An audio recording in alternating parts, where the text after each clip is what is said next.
The Nocturnal Knight focuses on the use of some carrion sorcerers and some night sorcerers. You want to cast your Failings and then your Dark move to debuff your enemies, and then go with some night sorcerers like Ambush Shot, Night Shot, and Night Comet that we have.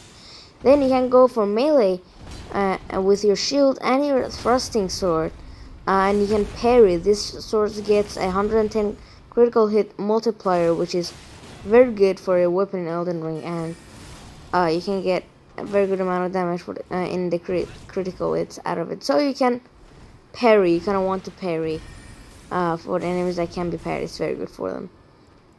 And then you can do some guard poking attacks, which kind of all the magic builds that I've made work somewhat like this. The Briar Knight build focuses on the use of the Briar sorceries and the Bloodfiend's Fork, except the Impenetrable Thorns because it's broken. So the Briar sorceries use a little bit of HP, and with the Blood Tax we're able to make up for that. Even more, it's even more than enough. And be sure to use the Blood Sapping Tear in your physic, and you can use the Clinging Bone.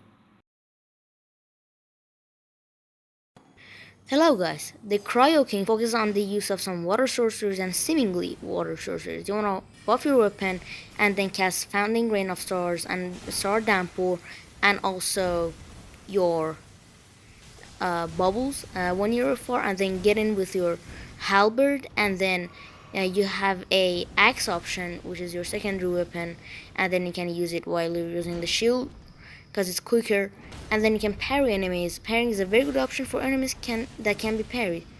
Take the visceral hit and you do a lot of damage. Be sure to attack quickly and spam your Ash of War because they do a lot of damage and stance damage.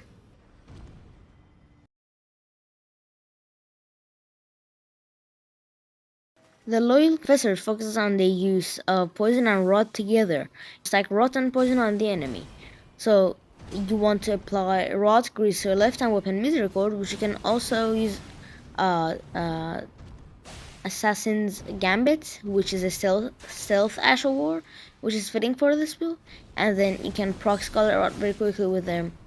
Or you can use your Crepus Crossbow, which is a good crossbow, and then you gotta use your Fetid Pots to build up Deadly Poison, which is more potent in my opinion than normal poison, and you can switch to your Twin Blade, which is very powerful. And you want to spam your jump attacks and your Ash of War, which is a little confusing but satisfying to use. The Hollow Knight focuses on the use of cosplaying the character Hollow Knight from the game Hollow Knight, and then using the sleep status effect to some extent. So you want to sleep your enemy with your Soporific Grease and your sleep pots, and then when they sleep, when they're in the sleep animation, you want to use your Black Flame Blade too. You can also use Eternal Sleep stuff. I just didn't have it, honestly. So you can also parry your enemy with your shield, which is a reminiscent of Dream Shield if you know the game. And then parrying is very good. And then we have Ground Slime, Ash of War, and some fire buffs.